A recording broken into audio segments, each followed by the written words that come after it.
August 20th, 2023. Stadium Australia, Sydney. It was supposed to be the greatest night in the history of Spanish women's football. La Roja had just beaten England to win their first ever World Cup. It was the golden hour, a vindication for generations of players who had fought for respect in a system that had ignored them for decades. But before the confetti could even settle, the narrative was hijacked. In front of millions of global viewers and standing just feet away from the Queen of Spain, the president of the Football Federation, Luis Rubiales, grabbed star player Jenni Hermoso by the head and forced a kiss on her lips.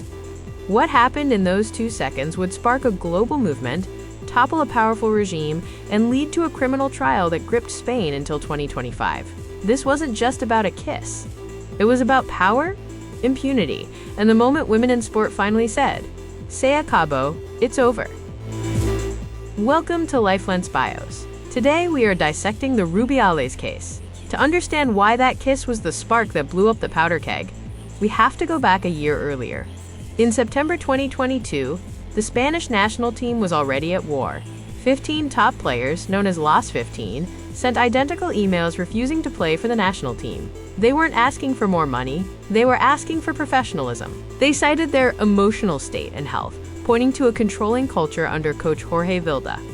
Reports emerged of an infantilizing environment where players were forced to keep their hotel doors unlocked for bed checks and had their bags scrutinized. It was a system built on control, not trust. Federation President Luis Rubiales didn't listen. Instead, he scorched the earth. He backed Vilda unconditionally and publicly leaked the private emails, demanding the players apologize if they ever wanted to return. When Spain arrived at the World Cup in 2023, the team was fractured.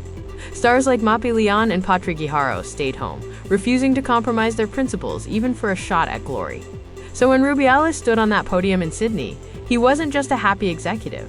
He felt vindicated. In his mind, his stubbornness had won the World Cup. The warning signs were there before the final whistle. In the VIP box, celebrating the victory, Rubiales was caught on camera grabbing his crotch in a vulgar gesture of dominance, standing right next to the Queen of Spain and her teenage daughter. It was a signal to his critics, "We won, and we did it my way." Then came the podium. He grabbed Hermoso. He pulled her in. He kissed her.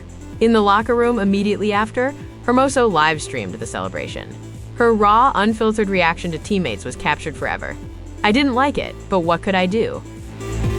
She laughed, but it was the nervous laughter of an employee who had just been violated by her boss. While the players tried to celebrate, the machinery of coercion kicked in. We now know from court testimony in 2025 that the flight back to Madrid was a nightmare. Rubiales begged Hermoso to appear in an apology video to save his reputation. When she refused, saying she just wanted to celebrate with her family, the pressure shifted. Coach Jorge Vilda allegedly cornered Hermoso's family on the plane, warning her brother that if Jenni didn't publicly support the president, her career would suffer. When that failed, the Federation simply invented a quote. They released a statement attributing words to Hermoso, calling the kiss mutual and spontaneous. The problem? She never said it. The RFEF communications team had written it for her. 5 days later, on August 25th, the world expected a resignation. Instead, we witnessed a meltdown. Rubiales took the stage and claimed he was the victim of a social assassination by false feminists. He shouted, "I will not resign," 5 times, and the room filled with the most. That applause was the breaking point. It showed the world that this wasn't just one bad apple. The whole barrel was rotten. Within hours, Alexia Putellas tweeted 2 words, "Se acabo, it's over." 81 players went on strike. They stripped the Federation of its only asset, the team itself. The world champions refused to play until the leadership was gone. It took nearly 2 years for justice to catch up. In February 2025, the trial of the century for Spanish sport concluded at the National Court in Madrid. Rubiales faced charges of sexual assault and coercion. The defense argued the kiss was a, quote, celebratory peck and consensual. But the video evidence and Hermoso's consistent testimony told a different story. On February 20th, 2025, the judge delivered the verdict. Luis Rubiales was found guilty of sexual assault. The court ruled that the kiss was a unilateral, unexpected act on a subordinate. He was sentenced to a fine and hit with a restraining order. However, there was a twist. Rubiales and his inner circle, including Jorge Vilda, were acquitted on the charge of coercion. The judge ruled that while the pressure they put on Hermoso was reprehensible, it didn't meet the high legal bar for criminal coercion.